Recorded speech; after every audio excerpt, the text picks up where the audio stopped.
a little question out via Twitter, and it was around the lines of, what are digital skills? Or in the case of tonight's show, what is one essential digital skill you would like your students to have?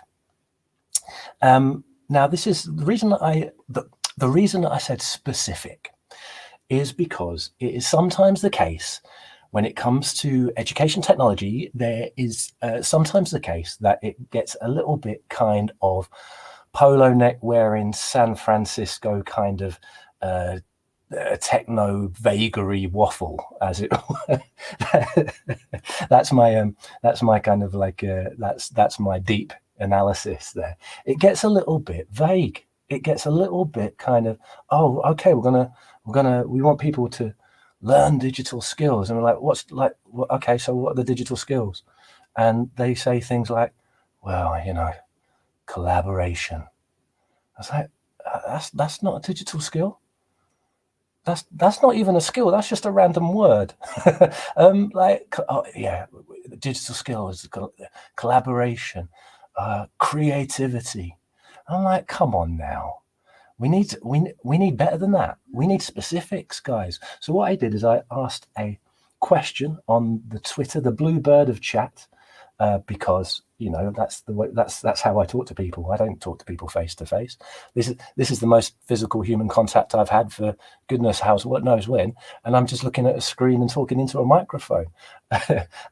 So I wanted to think about specifics. I wanted to think about, okay, what are these digital skills that people want students to have? Because I don't think, collaboration, creativity, like it's an advert for HP or something like that. It doesn't cut it. It doesn't cut it. It's all a bit kind of, yeah, well, that's really useful.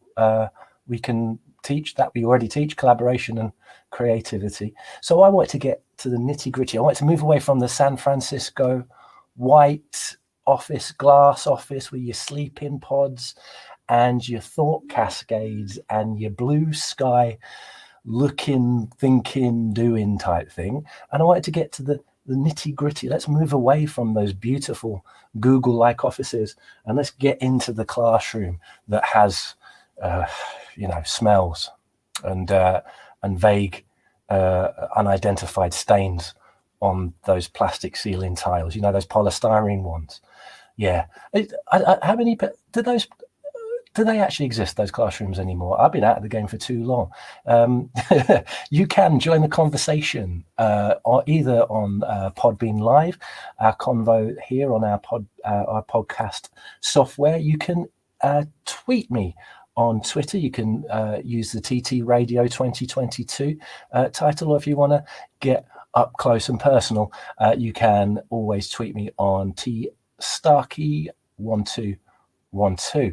So, digital skills, what are we looking for? What are teachers looking for? We've had some fantastic comments. It does my heart good. It does my heart good when I tweet out a question for a show and then people reply. Little knowing that I'm going to steal all that information and I'm going to use it to write the show. So, guys, I've basically crowdsourced tonight's podcast. Thank you very much. No, not at all. If I mention you in tonight's podcast, thank you very much for the input. It is really, really useful because I am trying to get the opinions of real teachers. Now, apologies because it's late at night and because my voice travels like nobody's business at the best of times. Won't be able to take any live calls tonight. I'm trying to create a contract at home where I can try and be a little bit louder on an evening. But so unfortunately no live calls tonight because I don't want to wake the kids up. I don't want to annoy the neighbors. Don't want to do all those different types of things. Anyway. So what I'm going to do is I am going to have a look and see what is occurring on the Twitter and what the answers to those questions were. And I am also going to have a look at some of the other issues surrounding digital learning. So what we will do is let's go to the crowd. Thank you very much, everybody, for getting involved. Really, really, really, really, really appreciate it, because I am one person with a singular vision and not too many smarts. So it's really good to have people who are a little bit more knowledgeable when it comes to these things. So let's have a look at some of the skills, digital skills, critical skills that people say, or teachers and educators want from the students. This should be good, really, because there was a mix. I have a tendency to on the side of trying to be funny when I'm on social media. So some of the answers that I got were fairly humorous, but that's always nice. That's always fun. But let's have a look and go down the list. So, shall I try the Tom's Tech Tips jingle, or shall I not bother for tonight? Let's not bother, because it's just gonna end up messy. So we're gonna fall back on the original Tom's Tech Tips jingle, which is just me going Tom's Tech Tips, Tom's Tech Tips, Tom's Tech Tips, Tom's Tech. Brilliant, love it. Okay, so today I went out, I did a shout out to people on Twitter. I said, guys, what is one essential digital skill you would like your students to have?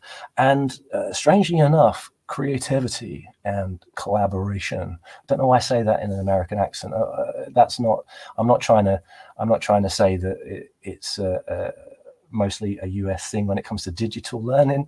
I have in mind kind of like the Steve Jobs kind of guru type thing when I do that voice, but I'll stop doing the voice, because I don't want to alienate our wonderful brethren from across the pond.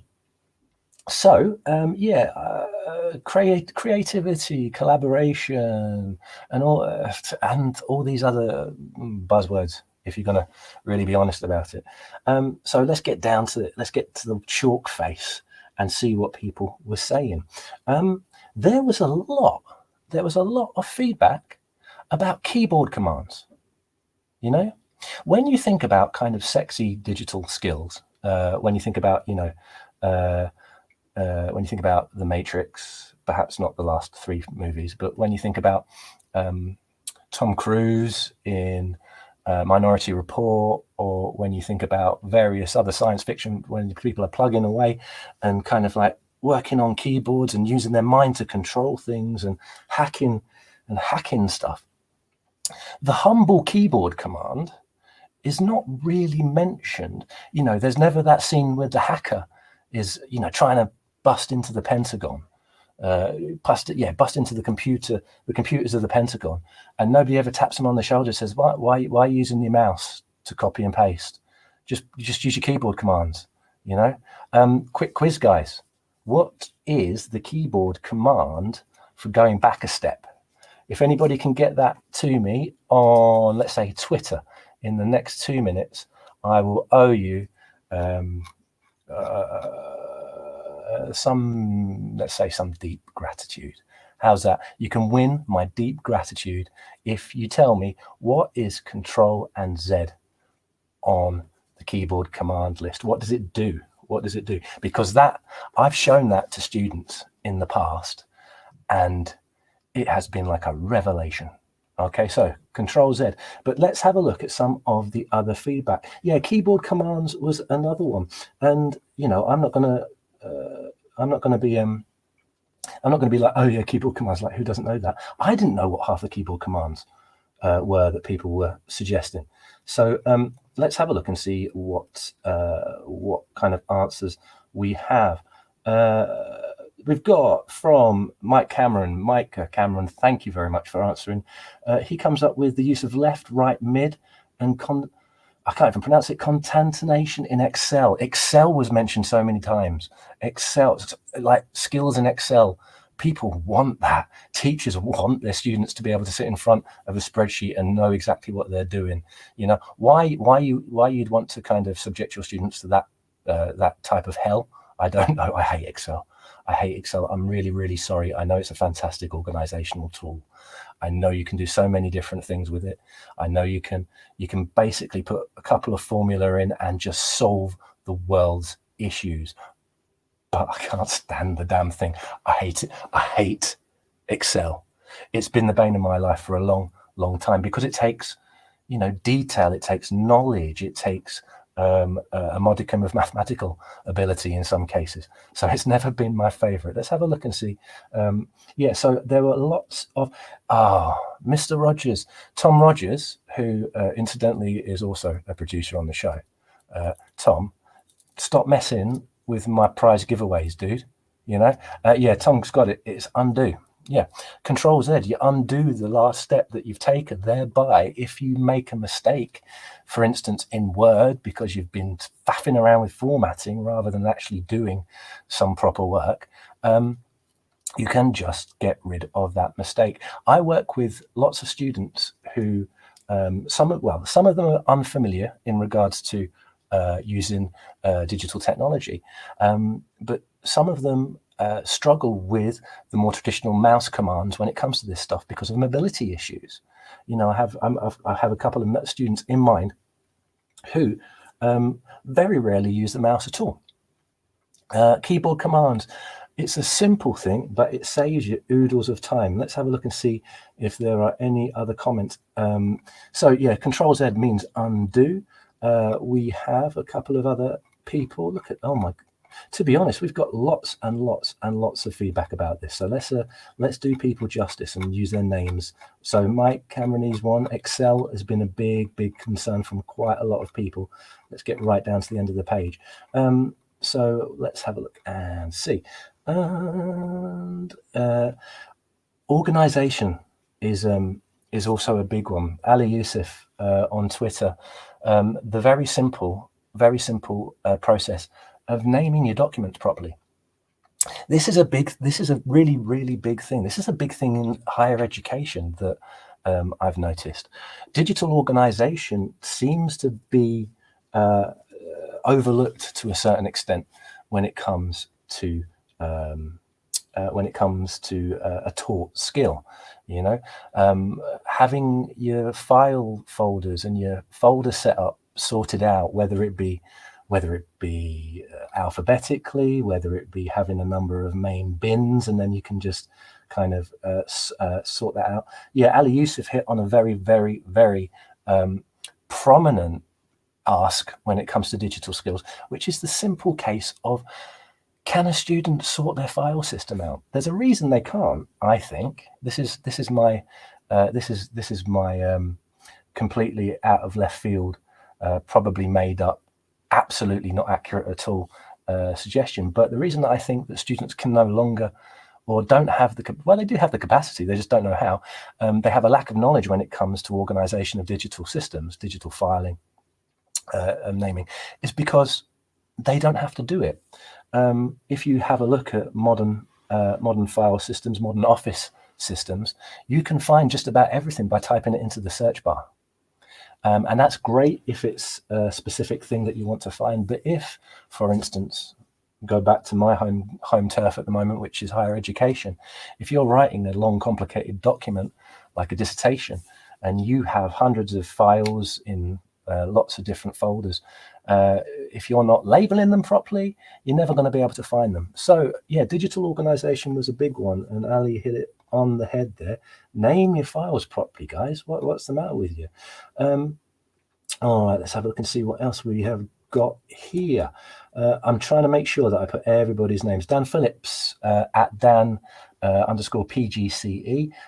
Control F. Another, he would like students to know what Control F does. Simple things. This isn't kind of like, this isn't the use of algorithms for learning. This is simple kind of technical skills that seemingly haven't been explicitly taught. Now, I'm not making that assumption at all. Like I say, not a teacher anymore. So if there are any ICT bods, computer bods out there, let me know if I'm making heinous generalizations about what's on the curriculum at the moment. But yeah, so lots of students can't use keyboard commands. Mark McCourt at EMAS UK. Knowing how to search and find multiple sources when looking for the answer to any question and how to check the validity of those sources. This is the digital world we live in. Everybody's living in a digital world, and I am a digital. No, that's not. That's Madonna. So yeah, fact checking is becoming more and more prevalent in the modern world that we live in. When we have our media, when we have social media, who is to say what is true, what is not, what can be verified, what is fact, what is opinion? I mean, this stuff crisscrosses into lots of other different subjects. The difference between fact and opinion could be English, history would be a wonderful launch pad to look at this particular digital skill. So yeah, finding source. To be honest, Mark, I'd probably take it further. Not clicking on the first link that comes up after a search and then handing that in for your homework. I would love to see that a bit more. I would, I mean, no offense to anybody. I mean, I'm not the most dedicated of researchers, but you can scroll down, guys. In my own experience, it's very difficult to try to get students to look a little bit further. And when I say students, who I'm thinking of particularly in this case is my own son.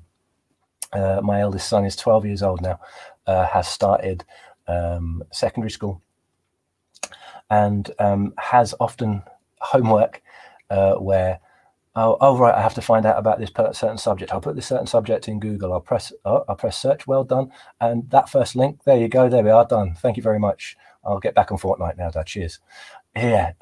Maybe when we think about the, you can just Google it crowd. Yeah, you can. I can Google anything that I want to. What results I'll get from that Google search, who knows? If I'm a student, I need to be able to make a decision as to whether something is accurate, whether you can verify it, not just, and Mark mentions this in his tweet as well, not just going for a single source of information. So yeah, that's a very, very good. I mean, are these basic things? It's difficult to, sorry for the background noise, that's the beanbag I have to sit on because my office is on the floor.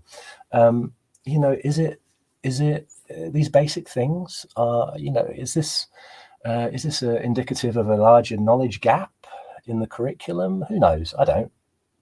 Not me, but it might be an idea to look at this. Now, Miss Kroom, at Miss Kroom on Twitter, amongst many others, and to be honest, I think this is one of them that is that's going to the lack of the teaching of this, given the increase in digital learning, the increase in digital tools, the increase in the screens and the way that we kind of live nowadays. This has always baffled me as to why it's not done. And Miss Kroom and others, Digital Daisies, agrees with Miss Kroom that touch typing is a digital skill that needs very, very urgently to be taught in schools. It's not really kind of, you think to yourself, touch typing, and I don't know about you, I kind of like black and white newsreel sections with rows and rows of people just clacking away Hove interview. And yeah, you know what, it's not kind of technicolor excitement or anything like that, but as a primary way to get information into the digital world, as a primary input method, how long do students spend learning how to type properly? I don't know. And it always baffled me that. It always baffled me. These things are not deep dive skills. We spend, or No, I don't. I'm not a primary school teacher. Primary school teachers spend time teaching students how to handwrite, spend time teaching how to form letters, how to hold pens, how to make connections. You know, we have things like pen licenses and all that kind of palaver. So there's incentives for getting this right. Maybe there should be an equivalent when it comes to keyboard touch typing. You know, I was never taught to touch type. Doesn't mean that I can't learn now. I just can't be bothered. But I was never learned to touch type, and my typing speed is general, even though I've literally earned a living from writing things into a computer at certain points in my career. Is abysmal. It's absolutely abysmal. I can like bash out about, I don't know, maybe 20, 30 words a minute, maybe, if I'm lucky. You know, it's why I've switched to dictation. Yeah, that's, you know, I talked a little bit about that last week. Last time I was on the show, talked about assistive technology. Dictation is bloody brilliant for me. It means that I'm not sat there one finger tapping away, you know, like slowing myself down, painful to watch, you know, click, and click, you know, whereas I can just speak. But I mean, here's a bit of controversy for you on a Sunday evening. Whoa, I know, guys. I know you're trying to, you know, just trying to chill out a little bit, get yourself together if you're going on holiday somewhere this week, or if you're going back to school, or if you just sat there in front of a nice roaring fire with a single malt whiskey, just listening to my dulcet tones.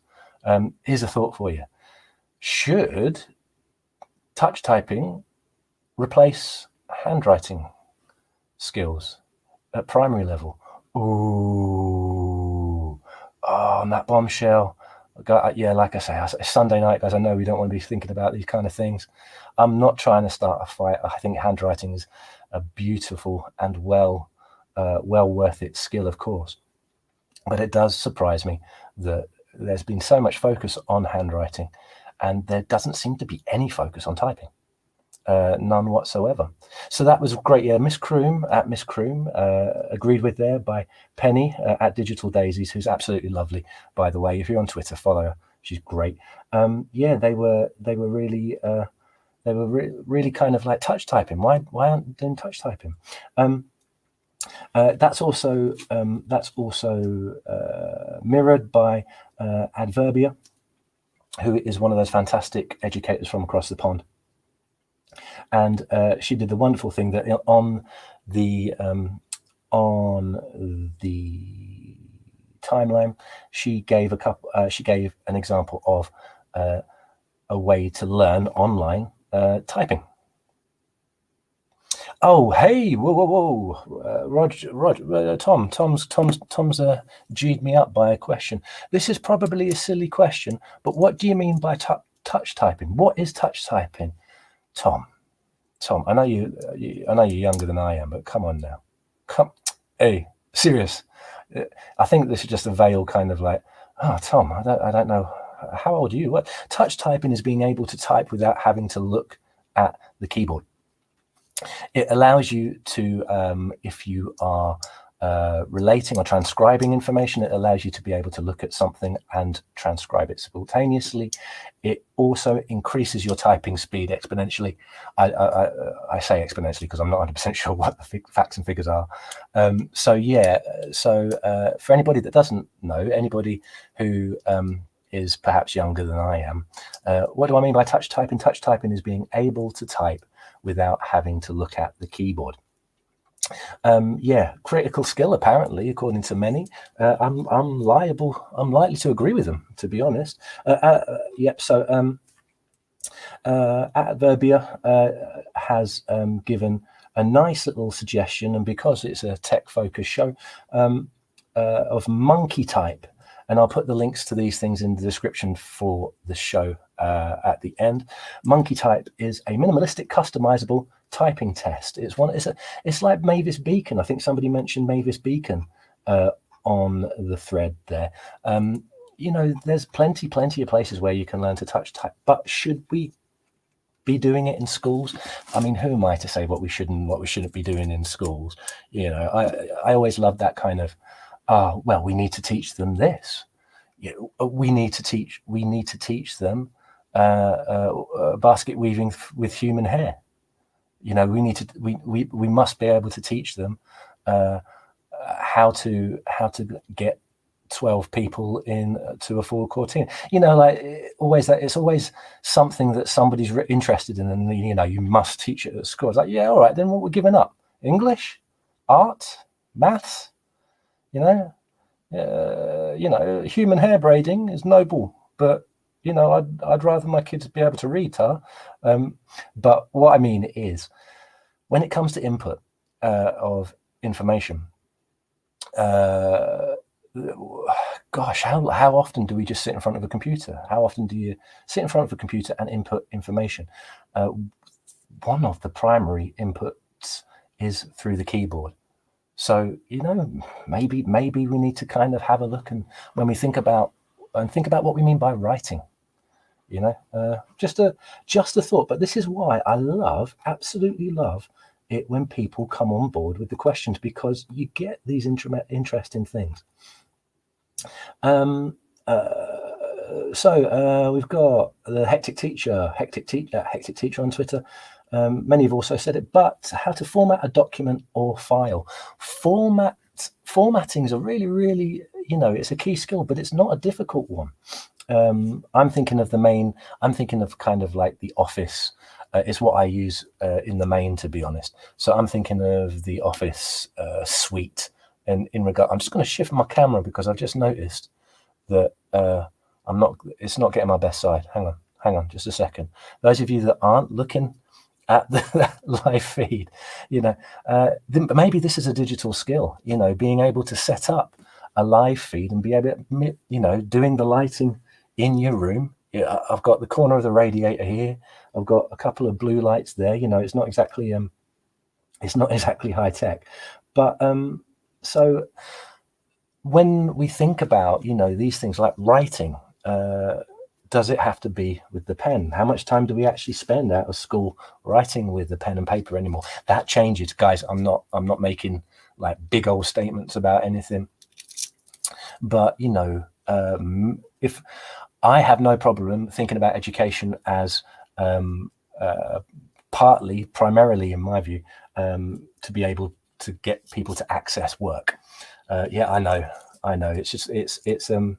It's a thing about working in FE for as long as I did, and working with vocational educators, some of the best educators, some of the best and the least recognized educators in any sector are vocational further education. But I digress. But how often do you sit there with a pen and paper now? It's all Word, spreadsheets, the dreaded Excel. These things. It's not even a different world, is it? I'm fairly old. I'm not going to tell you how old I am. I'm years old, and I primarily used a keyboard to get the information that I needed to into places where I was working. Anyway. So let's have a look at some of the other questions, and then what I might do is I might try my own jiggery pokery and see if I can get some of these files to work, so you can have a listen to the news. But we'll see how we get on. Let's have a look and see. There are some fantastic answers. Proofreading using proofreading software. These things are available. Even perhaps I may not be a digital skill, but even kind of just considering proofreading is something that that many people don't really do. Theo KL, once again, he's a regular appearer on this here show. His suggestion is learn to resize an image or understand image size. So it's not just, I as an ex-English teacher, I kind of focus on the written word, but it is not just that. easy ways of resizing images, easy ways of formatting, easy ways of making documentation or of all shapes and sizes, accessible. Of course, these are things that are very, very important. So if we go back, we've got a couple more. Bentley Carl, touch typing once again. Oh, and that and how to make backups. Yeah, this is the thing. Yeah, how do you explain to students who, that you have to back up certain pieces of work? You have to have different copies of things.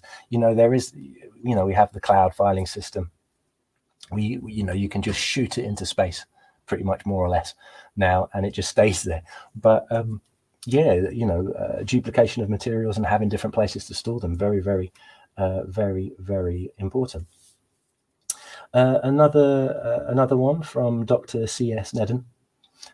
We've got file name and structures. I am assuming that file name and structures, the good doctor works with HE practitioners and students. Yeah, it's something that I see on a regular basis that is kind of lacking in many different students' arsenal when it comes to academic skills. Being able to organize digital material that is, logical, that is easy to find.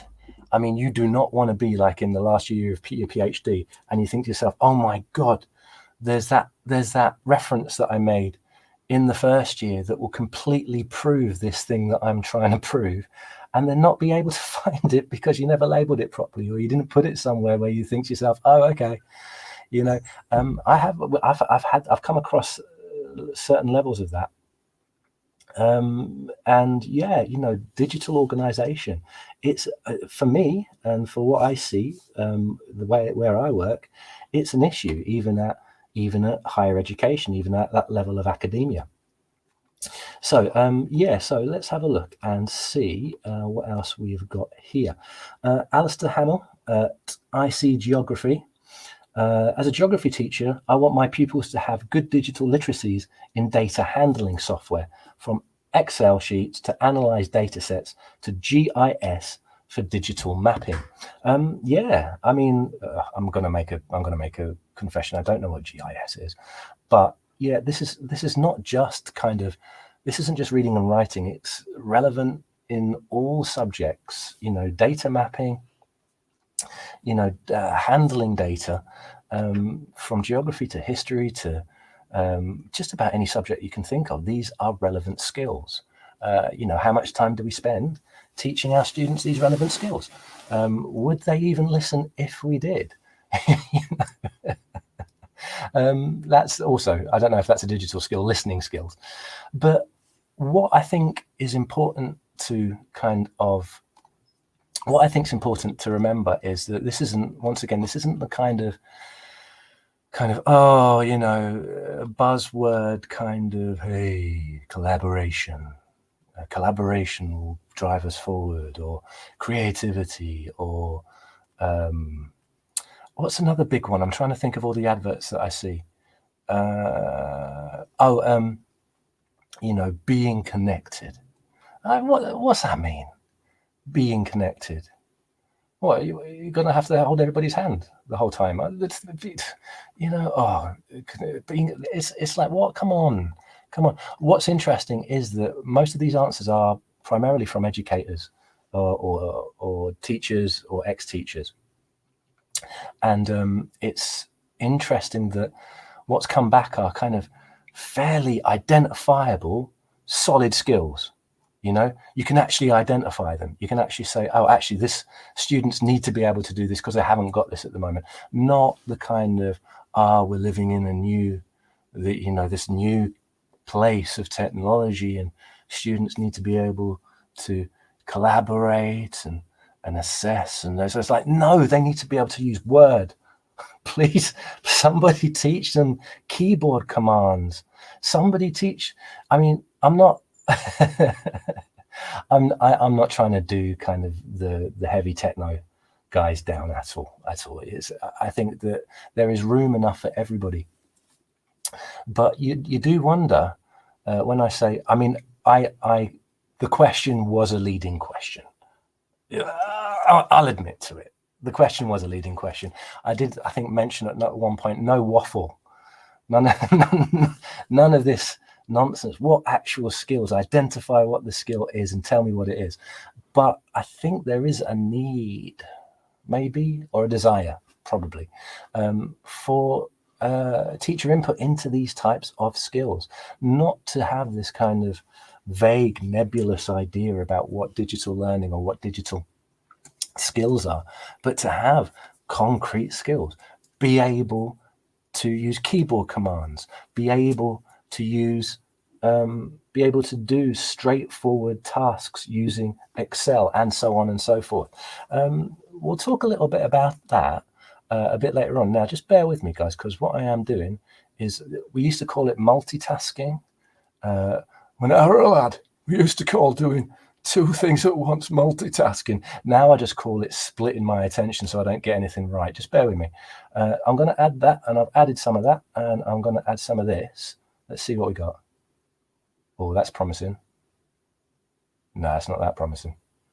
I was trying to put the music on, you know, trying to get that music, adding that music at the moment, but it's really not happening, or at least I don't think it's happening. I can't hear it, but then I can't hear much. I'll tell you what. Here's a bit of crowdsourced technical digital skills. If I play this music for 10 minutes, no, if I play this music for 30 seconds, somebody hit me up and tell me if it's actually playing. All right, here we go. 3, 2, 1, go.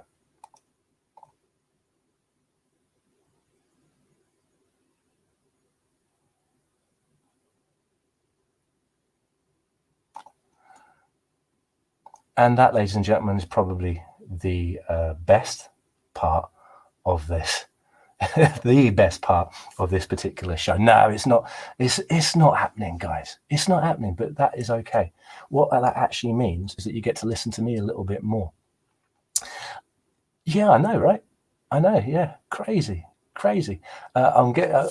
Seema has entered the chat with "Sing It." No. Okay, I'm going to try and refresh the browser. Let's go from here. This is what I'm talking about when it comes to digital.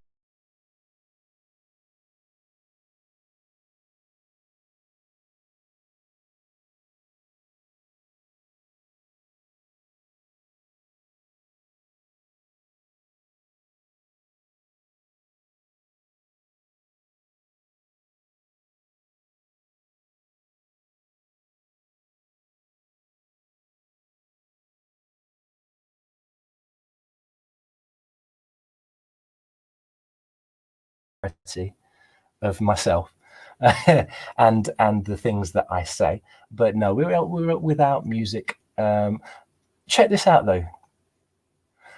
The audio effects still work. What's going on there? You know? Thank you. No, please, no more. That's just too much. Yeah, the audio effects still work. Brilliant, absolutely brilliant.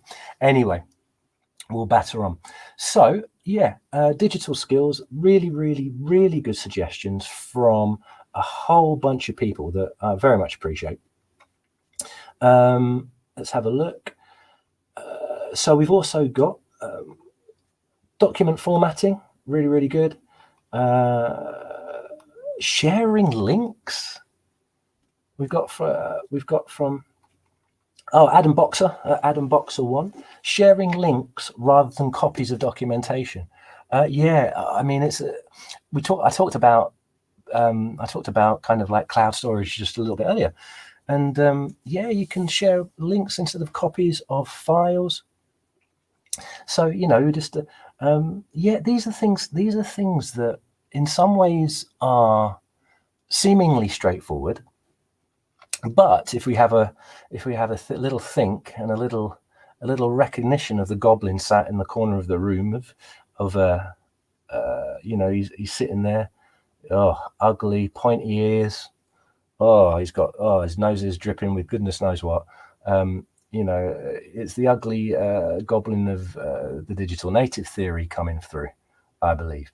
I think it is a little bit about that. We take so much for granted in regards to thoughts about what people can and can't do in regards to technology. You know, and I think the things that seem fairly basic. I mean, you know, I first heavily used the internet when I was at university. That's when I first did. I wrote my first university essay by hand. And then I got called in by my tutor and asked if I was dyslexic. And I was like, no, I'm not dyslexic. I just went to a really rough school. And I was like, oh, okay, all right. Do you think maybe you can type it next time? I was like, yeah, all right then, all right. So I typed it on a word processor, a standalone word processor, beautiful thing. But yeah, I mean, I think there is an assumption of knowledge that isn't really there. Sharing links, how to write a decent email, you know. I don't know whether it's because these are seen as vocational skills, perhaps. I'm not 100% sure, and people want to kind of steer away from that. But these things are everyday skills that I think pretty much everybody needs. Writing a concise email, being able to put something of use in the heading of that email to steer things in.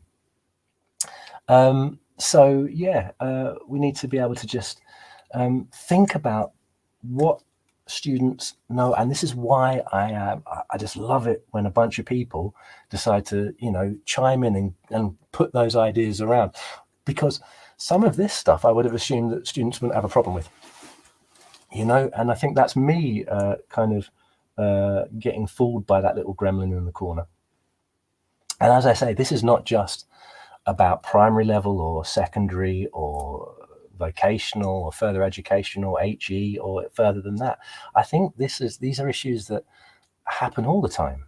You know, they happen to they can happen to anybody. What digital skills do people have? What digital skills do people need? And I think these things need to be, and not in this kind of, you know, we'll make one of those infograms, you know what I'm on about, you know, the pictures and that, or, you know, and then it's just buzzwords. You know, you've basically got a mind map with a bunch of buzzwords on it, and you're thinking, what does that mean? And today, if you haven't already, check out the thread, because it's some great stuff, you know. So let's have a look at a few more here. Tabitha McIntosh at Tabitha Serge, footnoting for A level, you know. Oh my goodness me, yeah, of course, you know.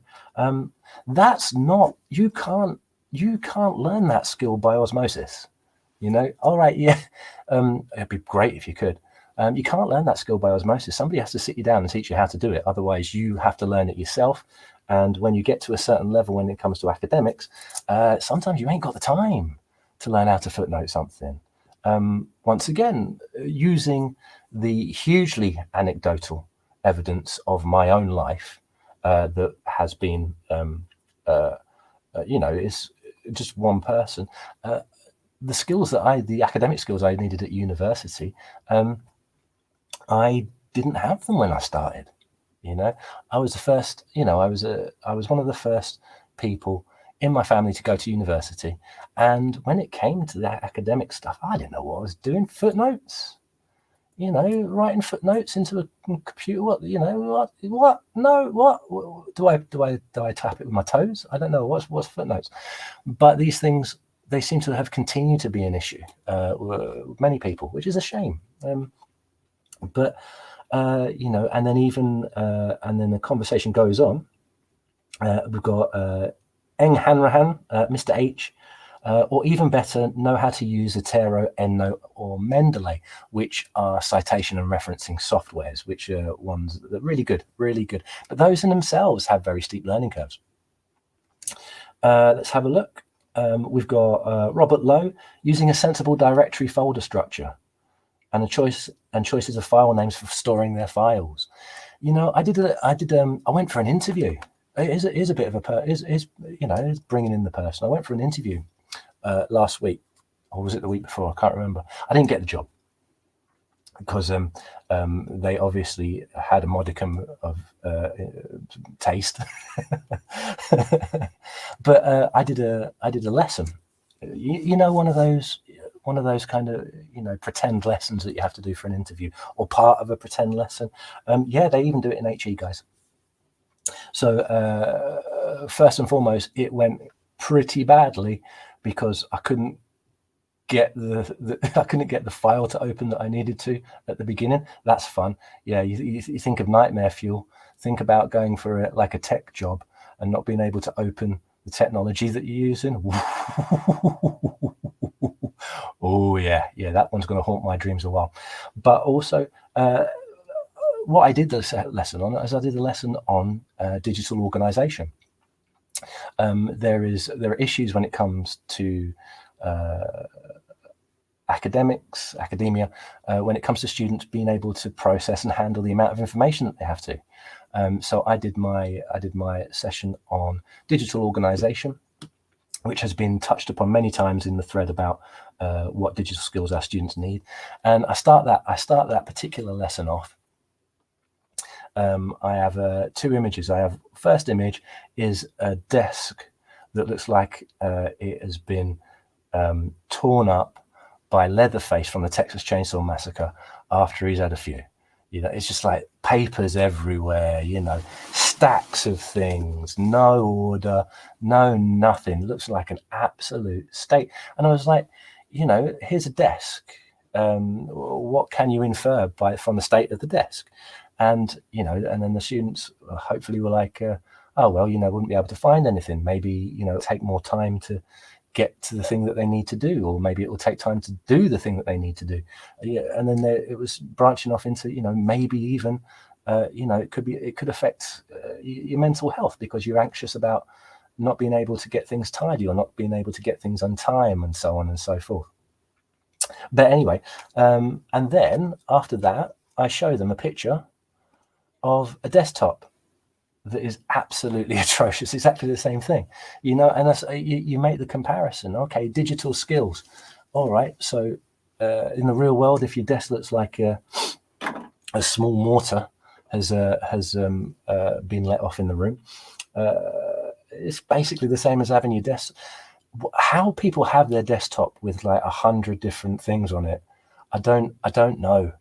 I can't. I mean, at the moment, I've got about 2.5 screens going on at the moment, and you know, if I didn't keep things neat and tidy, well, I would have no idea what's happening, absolutely none whatsoever. But I work with students, and then, you know, they let me see their PC or the laptop that they're working on, and it's like somebody's just like fired a shotgun of files and folders onto the desktop. Everything's on the desktop.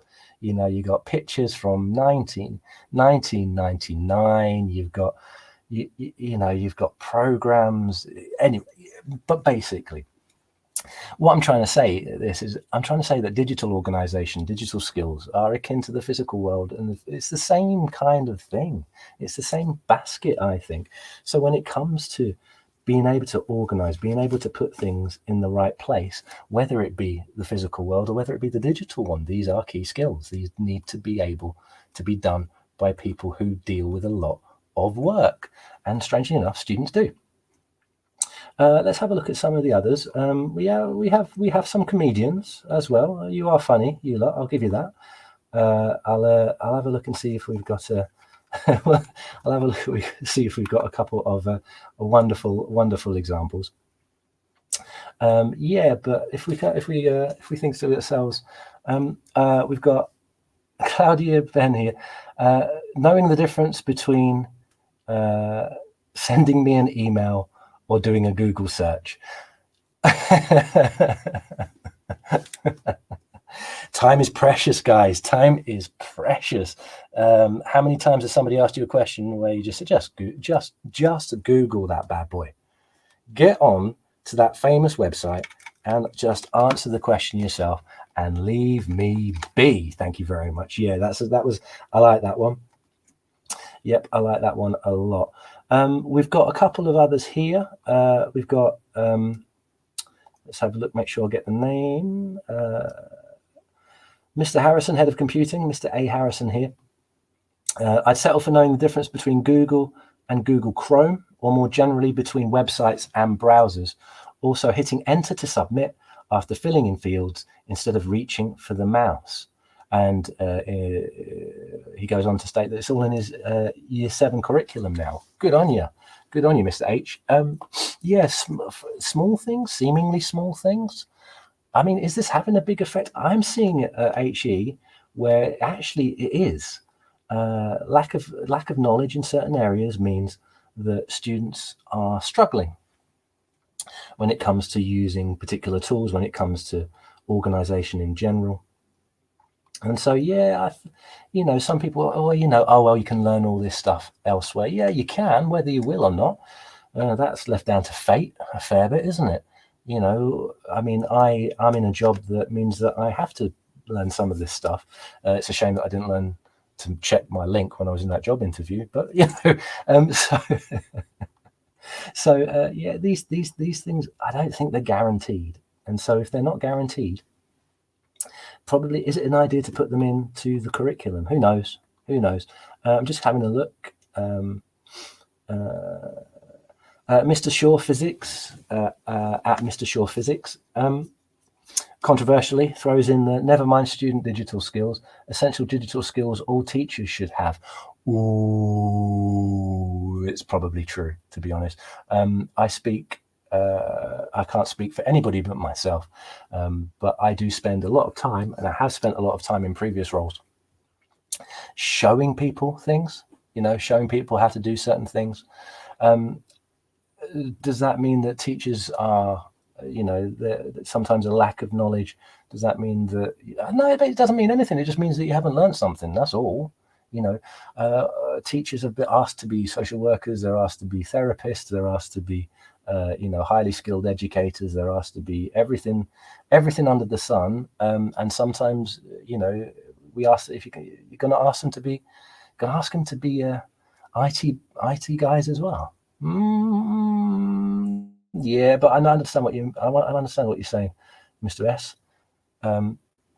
I wish I could invite you in as a speaker, Fancy Lyric. I wish I could, but if my voice gets any higher, I think maybe murder will be done in this house. So if you want to make any comments, please, you can always tweet in directly to TT Radio 2022, or you can tweet to me at tstarkey1212. One of these days we'll have a conversation. One of these days we'll have a couple of guests on. But if I'm going to keep my family life as a fairly kind of happy one, I've got to make certain amendments to the way I do things. So let's have a look. Talking about mini projects, lots of people talking about being able to use digital skills in regards to academics, being able to use digital skills in regards to organization. Sorry, I'm doing that thing again where I'm doing two things at once. So I'm kind of like, I'm a little bit distracted. Is it a digital skill to be able to stay on task whilst you're doing two things? I'm scrolling and looking. I mean, can you see me on the feed? Look, I'm scrolling, looking. I just look like I'm saying no the whole time. I'm just looking at 3 different screens, guys. Bear with me. Yeah, name documents properly is a great one. Tab and shift, tab to move forwards and backwards through fields. Yeah, that's another big one. And for me, that's an interesting one because once again, it kind of straddles that border between being able to use a tool to its full extent and also an accessibility issue. So, for instance, this isn't really an stuff about accessibility or assistive technology, but you know what? That's my gig, and I always like to give a shout out to AT. So, screen readers. people who have visual impairment or people who are blind often use screen readers, much like JAWS is the big one. NVDA, fantastic screen reader that you can get for free. If you are interested, just go on the website or type in NVDA into Google. It will take you to the particular site. One of the reasons that I ask people to download screen readers is because then you can have a go at using a screen reader and have a go at sometimes how awful certain sites are with the use of a screen reader. A screen reader basically lets the computer read what's on the screen and speak it to the user. So that's really, really interesting. Now, one of the issues that people who use screen readers,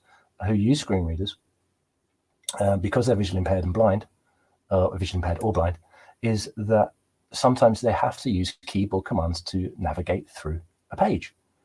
Using tab, as Louis Evans, Mr. Louis Evans, bless your heart, using tab and shift tab to move forward and backwards through fields.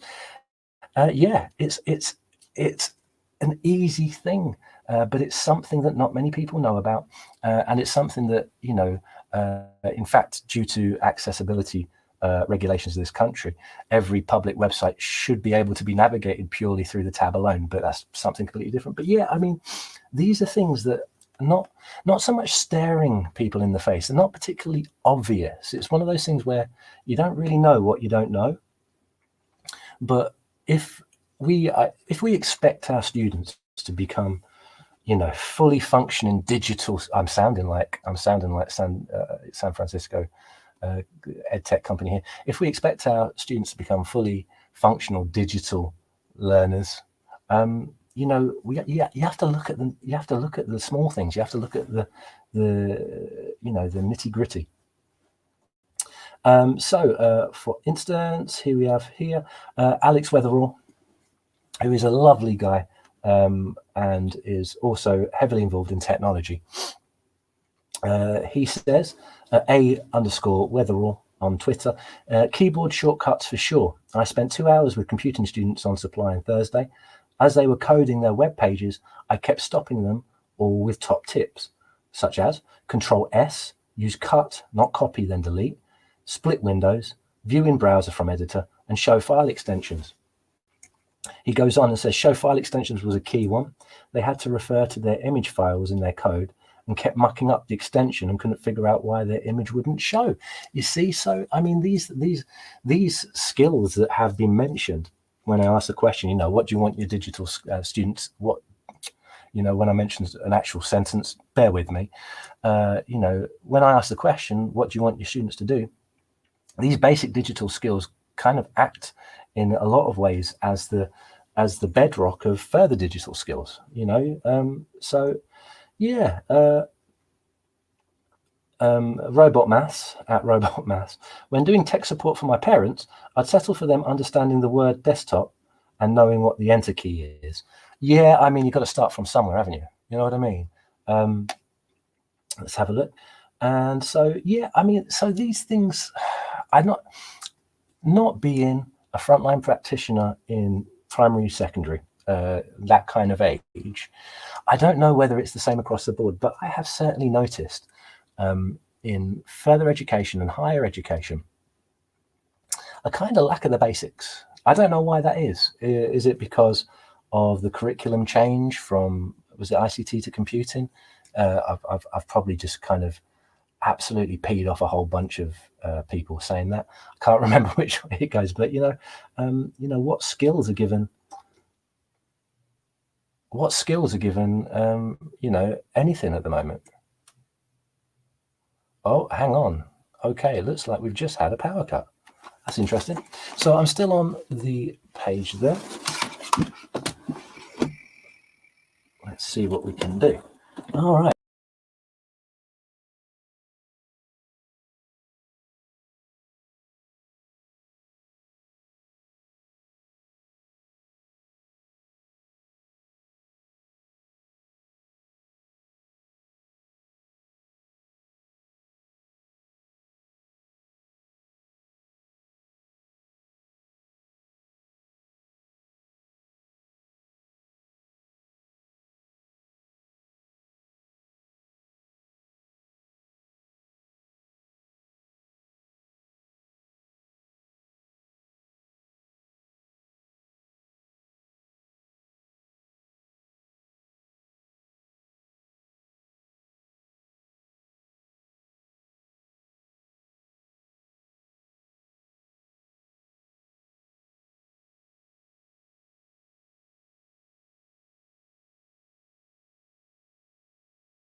I am back.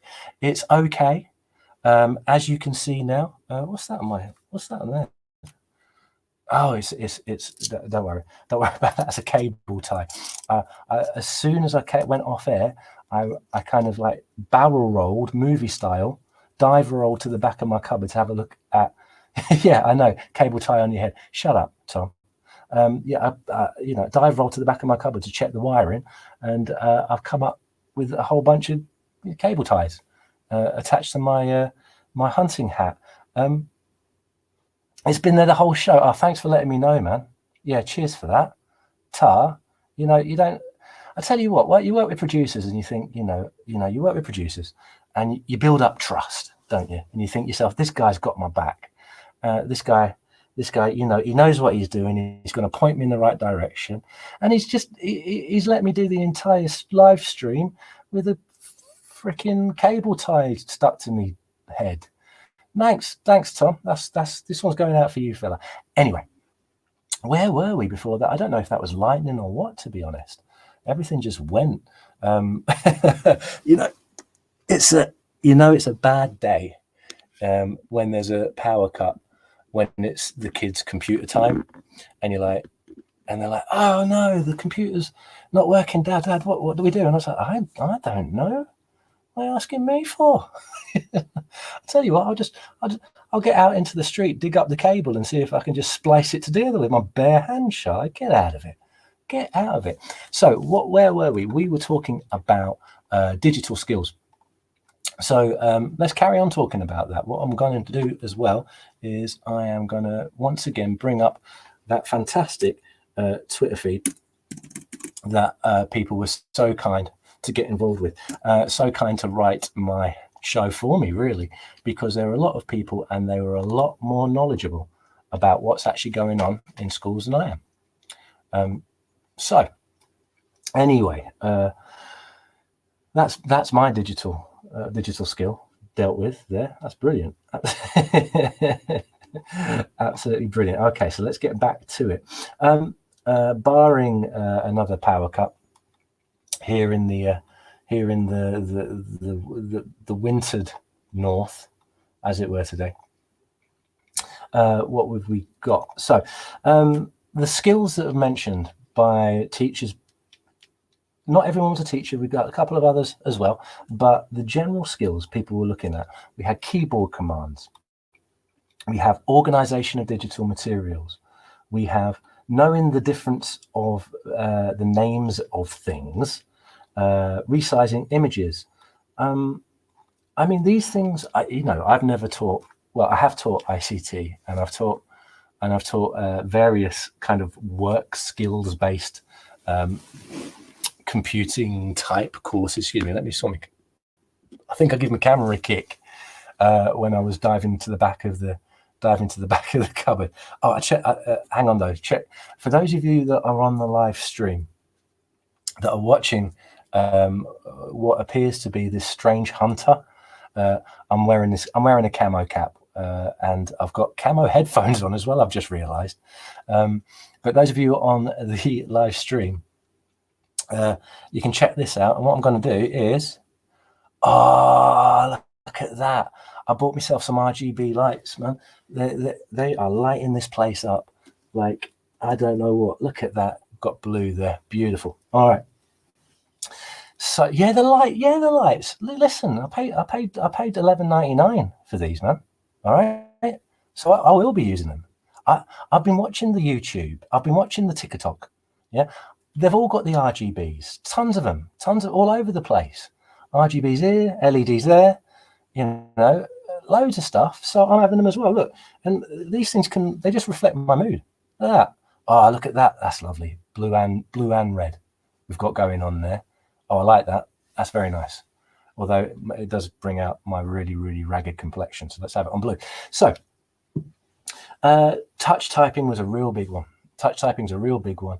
And why wouldn't it be? It's the main way to input information into a computer. Of course it's going to be a big one. Why it's not kind of concentrated on, I'm not 100% sure. It might well be about time.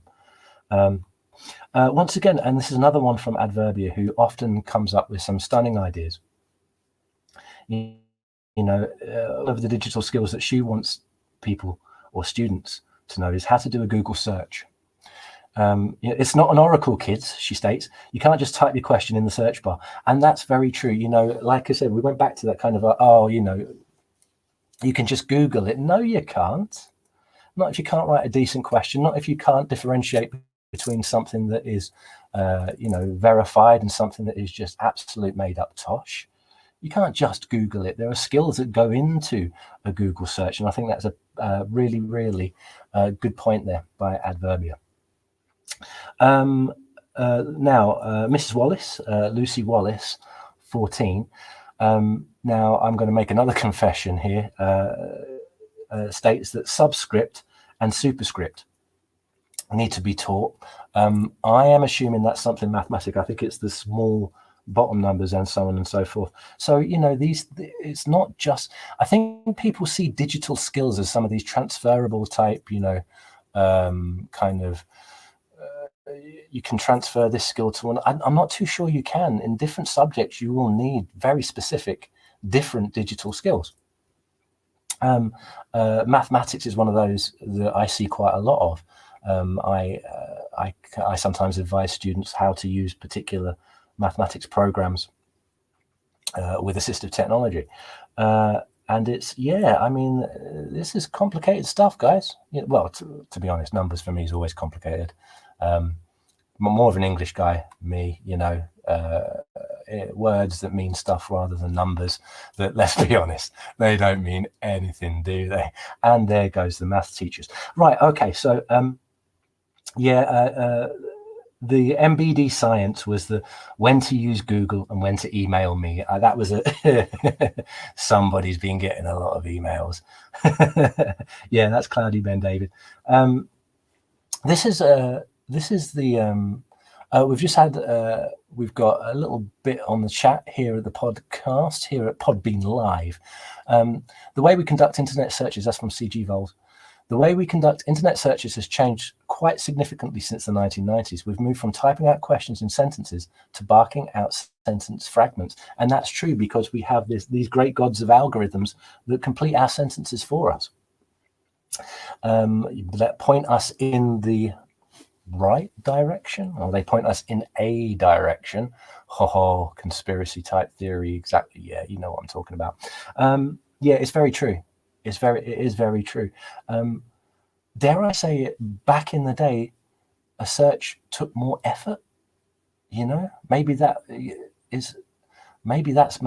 thing. Maybe it's about historical context. Maybe it's about reliance on certain tools doing the work for you.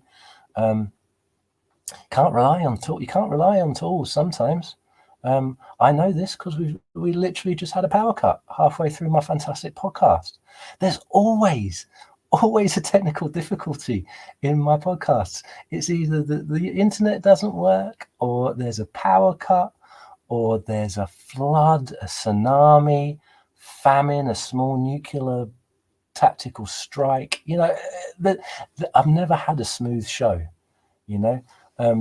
If it wasn't for the medication, this would just be an absolute nightmare. But as it is, I'm doing all right.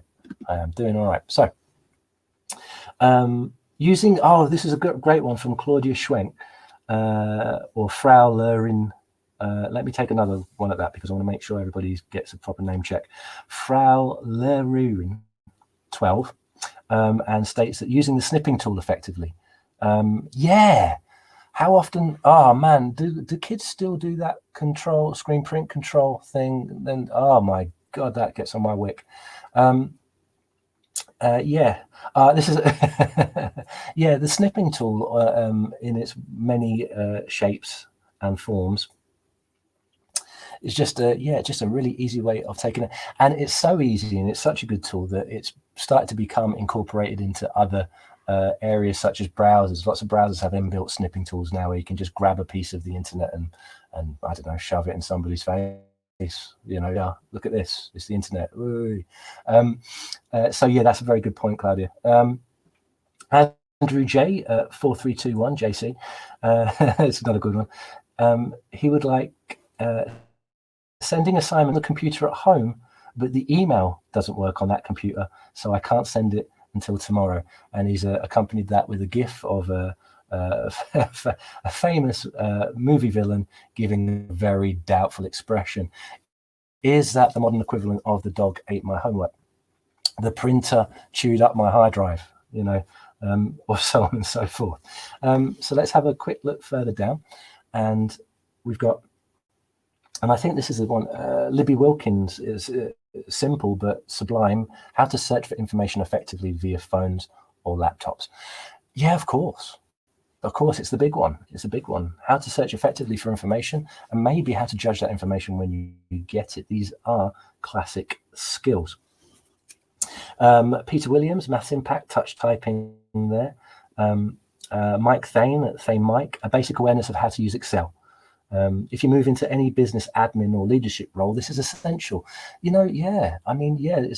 might not be the most. It's not haptic feedback suit VR. I don't know, ballet. On an aeroplane wing. This is kind of like the meat and potatoes stuff, and not even meat and potatoes with any gravy for taste. This is just kind of like dry meat and slightly burnt potatoes. But it's necessary. It's necessary in so many different walks of life. I have been taught and have taught myself how to use Excel to a certain extent, because sometimes to get on in life you do have to do a deal with the devil. And it does help. It does help. And this, so is it a question of what tools are taught? Is it a question of looking at the world of work and saying, okay, lots of people need to be able to do this, and then teaching things accordingly? I'm not sure. Is it about the huge differences that computing and ICT have been through recently, where other skills such as coding have been seemingly prioritized to the detriment of kind of fairly straightforward program use? I don't know. No, I'm not that. I'm not that involved. I see the outcomes a lot. John Kitchen, JP Kitchen. Subject line in email. Guys, seriously, just there's a fair few emails that I get on a day-to-day basis that just don't need to just put the subject line in and just don't write the email. Don't need it. Don't want it. Get it away. So once again, Excel, putting a filter and then using it. Naming, sorting, and retrieving files by teacher Tom. Solid name, Tom. Well done. Long tail tip, putting a filter on and then using it. Jody Lopez, my go-to when it comes to the world of technology, makes a very good point about this particular thing that I'm doing at the moment, which is podcasting. Let me just try the full gist, because I don't want to do her down. If you don't follow Jody Lopez, Jody J-Lo Lopez, as she likes to put on her account there, then do. For my money, one of the best practitioners in the area of educational technology that I know of. But anyway, she says, touch typing for the win. But, and this is an interesting one, and I think this gives you food for thought, but also podcasting is the skill I try to give every primary child. No child left unable to express themselves in any subject just because their physical writing skills aren't perfect. That's great. That's absolutely brilliant. And it's a very, very true thing that needs to happen. When we talk about digital skills, a lot of times we're just talking about communication. We're just talking about being able to communicate.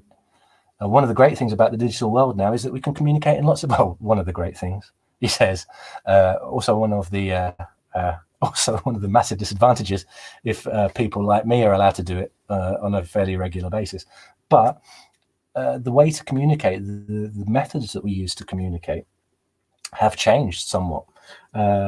So no child left unable to express themselves in any subject just because their physical writing skills aren't perfect yet. And that's a really, really good point that, I do tend to berate kind of the idea of digital skills in general circumstances as this kind of nebulous term. But also, these are things that allow students the tools to be able to communicate to other people, to be able to express themselves in ways that perhaps they haven't had before. So that's a really nice one. So Jody Lopez at Jody World on Twitter thinks podcasting or being able to podcast means that their children, students can express their ideas even more in regards to not being able to do it at that point using the written word, which is, that's a really, really good point. Really good point. This is what I mean. This is great. I'm going to start asking more questions of people fairly soon, because what that means, it means that I don't have to write my own material, because I'm just referring to people who just make some fantastic points and know a lot more than I do. So what we've got, Dan Rosen at Musings of a DR, I'm assuming that might be doctor, is how to hyperlink. How to hyper. This is, I mean, some of these surprise me. Some of these things, I'm like, I didn't realize that these were holes in people's. Writing an email. People do not like waffling email subject lines, do they? This has come up a couple of times. Mathlock at Maths Muse. Writing an email that has a reasonable subject line, typing well, email in general. Really, I mean, these are the ways that we communicate in this here modern world. And it's just, and how long have we been using email now? It's got to be a good couple of decades at least.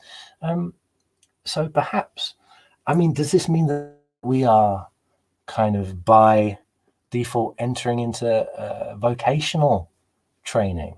I mean, are these digital concerns primarily to do with the world of work? I haven't got a problem with that myself.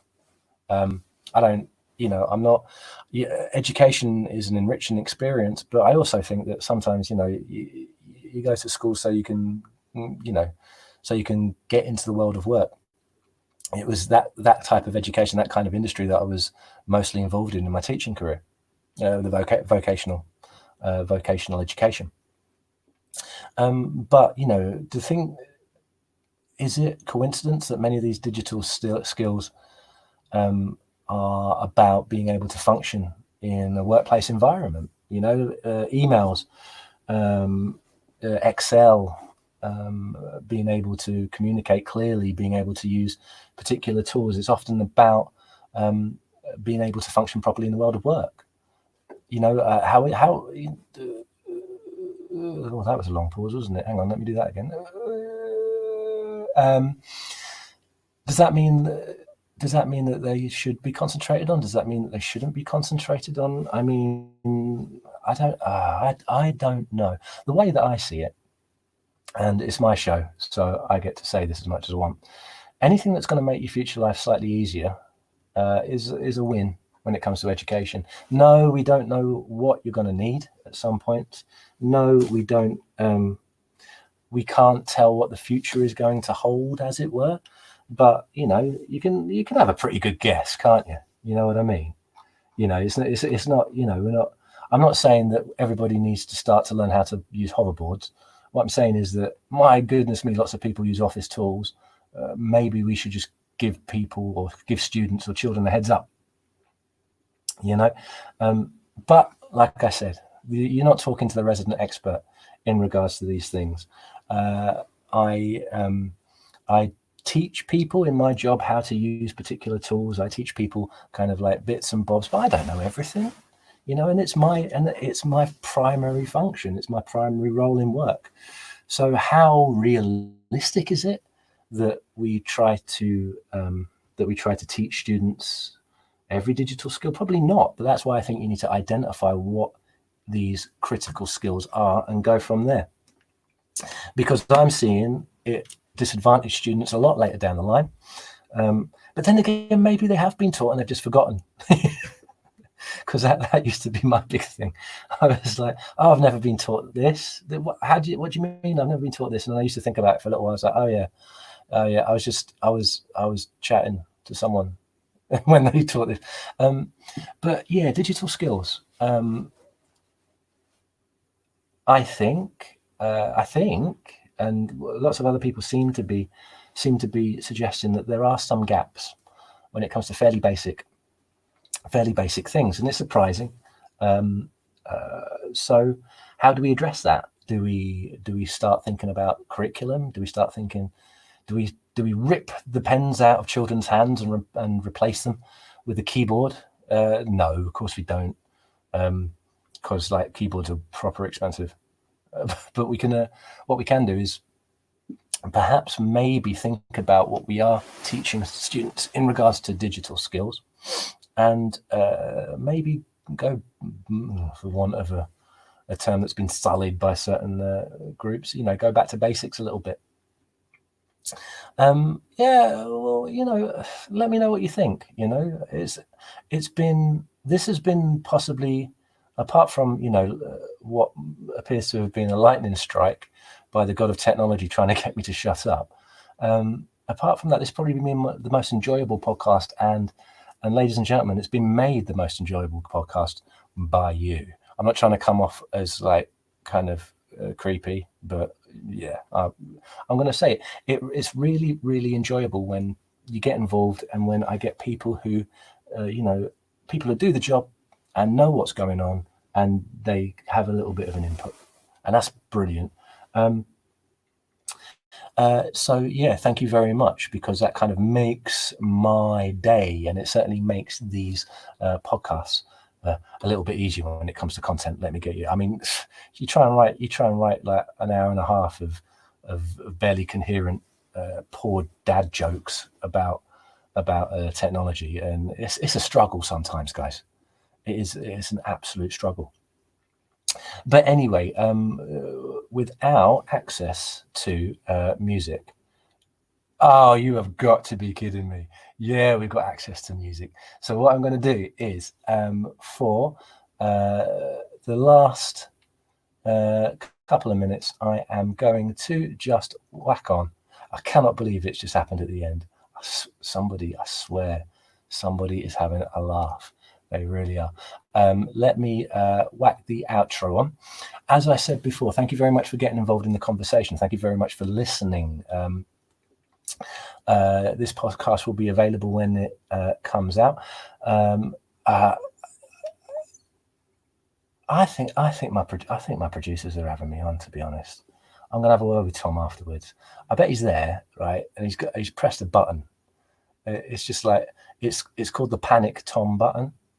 And he's just like every time he wants to see me sweat, he just kind of like just leans on it with an evil kind of action movie villain vibe going on. Anyway, but let's. So yeah, digital skills. We need a sound effect for Panic Tom. Hang on, I'll see if we got anything on here. Let's have a look. No, that's not going to panic me. Although I would probably very much doubt the judgment of everybody that whistled at me like that. Yeah, that's it. That is the sound. That is the sound of my anxiety that is exploited by Tom, who is a Roger's History one on Twitter, who is exploited whilst he enjoys himself immensely by trying to mess me about. But anyway, digital skills, ladies and gentlemen, necessary, seemingly having some of the basics missing, according to a small sample there on Twitter, but interesting nonetheless. I can't remember the next time I'm going to be on. But the next time I am going to be on, we will be looking at some other form of technology. I've not thought about it. I don't know. I've got no idea. I'll have to think. Okay, so let me, once again, fantastically, seamlessly, as it were, speak to you and add music at the same time. Look at this. He is the king of the digital realm. He really is. And thank you very much, ladies and gents, for having me.